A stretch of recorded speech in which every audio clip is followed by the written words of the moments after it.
श्रीराम समर्थ. स्वतःला सुधारण्याचा प्रयत्न करावा.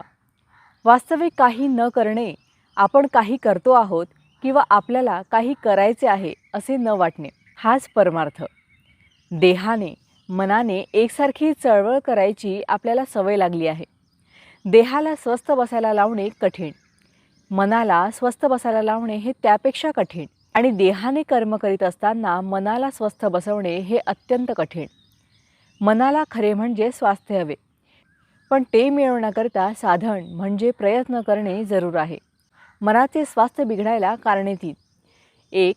आपल्या इच्छेविरुद्ध गोष्ट होणे. 2. मागच्या आपल्या बऱ्या वाईट कर्माची आठवण होणे. आणि 3. उद्याची काळजी लागणे. आता जो तो आपल्या इच्छेप्रमाणे व्हावे असे म्हणणार, मग सर्व तुमच्या इच्छेप्रमाणे कसे चालतील? तुमच्या इच्छेविरुद्ध गोष्टी होणारच. तेव्हा स्वास्थ्य बिघडू न देण्यासाठी आपली इच्छाच नाहीशी करावी. अमुक गोष्ट मिळावी ही बुद्धीच नाही ठेवू.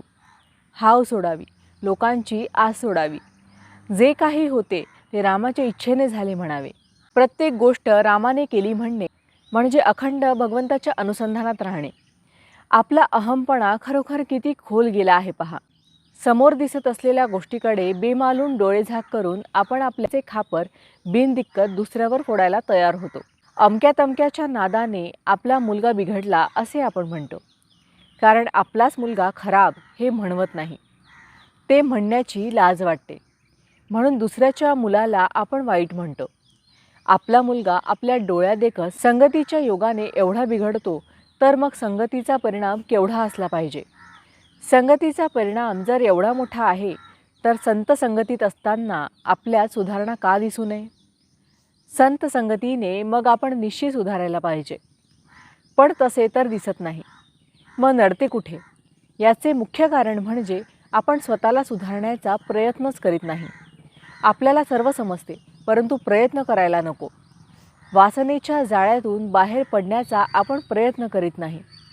त्यामुळे वासनेतच आपण जन्माला येतो आणि वासनेतच आपला अंत होतो.